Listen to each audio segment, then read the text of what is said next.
Cordial saludo para todos. Esta es la presentación correspondiente a la actividad 10, constructo y delimitación de la evaluación, objetivos de la evaluación. Los integrantes del equipo son Claudia Inés, Alexis Guerrero, Carla Jimena, Javier Alexander. Dime cómo evalúas y te diré qué tipo de profesor eres. Bienvenidos. Iniciamos con el concepto de evaluación. La evaluación es un proceso sistemático de indagación y comprensión de la realidad educativa que pretende la emisión de un juicio de valor sobre la misma, orientada a la toma de decisiones y en especial a la mejora. Es importante destacar que la evaluación tiene que ser sistemática, está orientada desde la indagación y comprensión de la realidad para emitir juicios sobre la misma y tomar decisiones, pero sobre todo en aras de mejorar. La evaluación debe ser continua, integral, sistemática, flexible, interpretativa, participativa y sobre todo formativa. Es importante entender la tipología de la evaluación del aprendizaje para la construcción de estrategias e instrumentos aplicables en los diferentes procesos desarrollados dentro de las instituciones educativas. Es por eso que nos referimos a la clasificación realizada por Casanova 1998-2007 sobre estas. En primer lugar, encontramos por su funcionalidad, es decir, sumativa o formativa, por su normotipo, es decir, en relación a la interpretación de sus resultados, por su temporalidad, pueden ser inicial, procesual o final, y por sus agentes, en relación a quién desarrolla la evaluación, autoevaluación, coevaluación o heteroevaluación. Nuestra presentación, en esta ocasión describiremos los tipos de evaluación que a lo largo de los procesos de aprendizaje los profesores debemos hacer al seguimiento del nivel de comprensión de los estudiantes en cuanto a los diferentes temas que se trabajan. Entre ellas encontramos la evaluación diagnóstica y la evaluación formativa, además de la evaluación sumativa. Estas basadas en teorías orientadas hacia las teorías constructivistas. La evaluación diagnóstica, como lo dice la palabra, es un diagnóstico que se hace previo para saber qué saben los estudiantes, sus conocimientos y también de la planificación o secuencia. En este caso, ¿cómo se va a trabajar con los alumnos? Puede ser por medio de preguntas, un trabajo práctico. Se realiza también una evaluación sin calificación. La evaluación es de tipo cualitativa, no cuantitativa, de lo que significa el trabajo. Otro tipo de evaluación es la sumativa y como lo indica su nombre, suma notas, suma un trabajo práctico, suma una evaluación y de esta manera se obtiene la nota. Este se enfoca en el resultado. Además es de tipo cuantitativo. Realizamos el promedio y ya sabemos qué nota corresponde. También encontramos la evaluación formativa. Desde el punto de vista de las nuevas pedagogías del aprendizaje, esta evaluación contribuye a la apropiación de aprendizajes de los estudiantes. Si lo importante es la formación que va realizando el alumno, lo importante es el proceso que él realiza para lograr el aprendizaje. Se evalúa de manera cualitativa. Se realiza con las prácticas de trabajos de interés. Con la observación se proponen debates, el diálogo con el docente y trabajos grupales. Encontramos igualmente la evaluación de los aprendizajes según quien valora.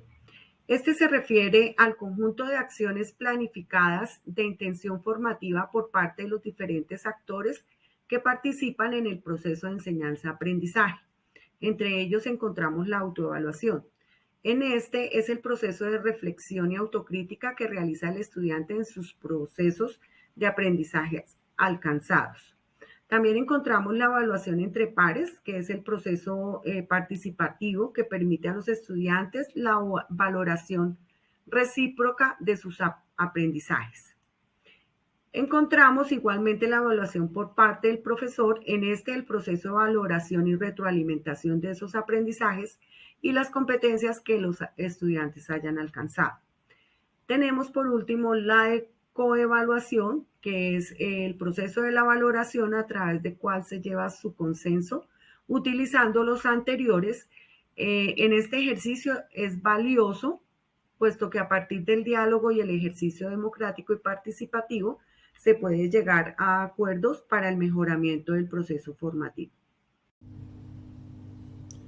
Bueno, en los tipos de evaluación encontramos 4 formas o maneras de hacerla. En esta primera parte, pues hablaremos de la evaluación según cómo se interpretan los resultados. Y para ello, pues tenemos 2 maneras de interpretarlos. Lo primero es la evaluación con base en criterios. En ella, pues se evalúa el desempeño de un estudiante con base a un criterio específico. Es decir, se le da más importancia si el estudiante en particular ha alcanzado los objetivos y no se evalúa en comparación al resto del salón o del grupo. Y la segunda es la evaluación con base en las normas. En esta entonces, en este modelo, pues el resultado se interpreta con base al desempeño del grupo. Y este grupo pues debe tener unas características similares entre sí. Segundo, la evaluación según la forma de calificar. En esta evaluación pues se basa según cómo se juzgan las respuestas. Para ello tenemos también 2 formas. La primera es la evaluación subjetiva. En esta forma no hay en sí una respuesta correcta preestablecida. Por lo tanto, se emite un juicio valorativo por parte del docente y por el contrario, la evaluación entonces objetiva, pues acá las respuestas a las preguntas están previamente establecidas o definidas. Y el docente solo debe entonces verificar si la respuesta es correcta o equivocada por parte del estudiante. Evaluación según los contenidos. Acá tenemos entonces 4 formas. Primero es la evaluación directa. En esta se mide la habilidad del estudiante. Por ejemplo, si se quiere evaluar la habilidad de escritura, se le pide al estudiante que escriba un texto.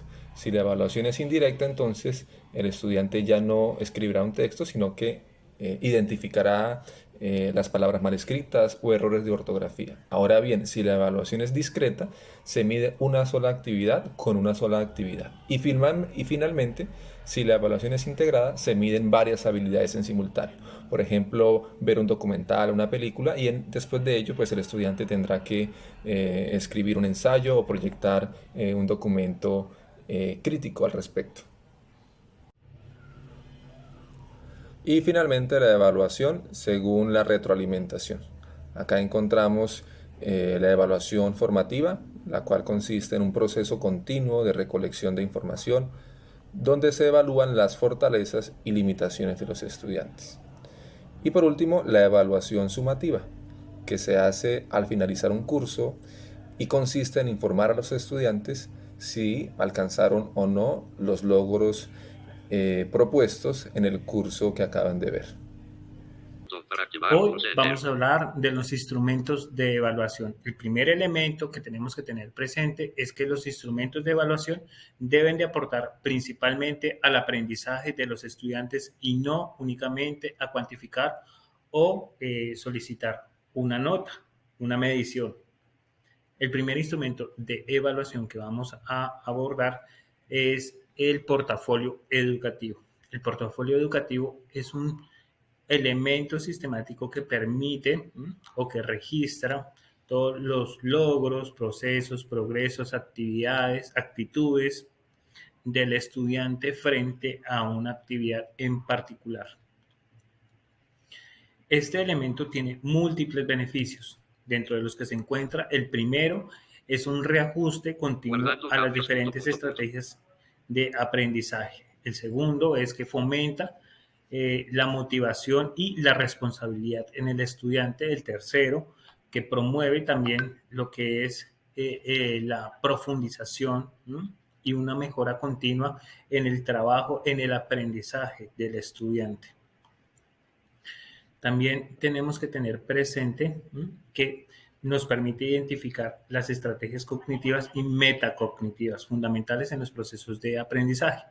En los procesos de retroalimentación es fundamental la presencia o la orientación de un maestro, de un mediador que permita, que oriente, que señale cuáles son las lagunas, los vacíos, las dificultades que presenta el estudiante en su proceso de aprendizaje.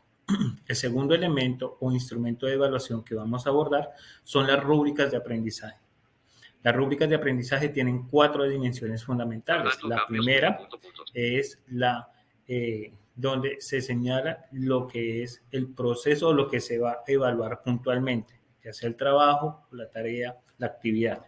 El segundo elemento o dimensión son las características o lo que nosotros vamos a focalizar, en lo que nosotros vamos a centrar la atención a la hora de abordar este trabajo, de calificar este trabajo. El tercer elemento es la evaluación y por último encontramos la retroalimentación. El tercer instrumento de evaluación que encontramos son las pruebas objetivas y estas son de orden sumativo. ¿Qué quiere decir sumativo? Que se aplican al final de un proceso con el objetivo de contrastar un resultado. En este caso es contrastar el aprendizaje con los objetivos planteados inicialmente. Su resultado nos va a permitir obtener una nota. Eso. Y por último encontramos las escalas, ya sean gráficas, numéricas o descriptivas. Esto es un buen elemento porque permite identificar al estudiante cuáles son esas dificultades que está presentando. Le permite darse una idea y de esta forma buscar algunas estrategias de aprendizaje para poder superar esto. Eso fue todo. Muchas gracias. No me quiero ir sin resaltar que la evaluación tiene como principal componente promover el aprendizaje y no solo medir o cuantificar al estudiante. Muchas gracias.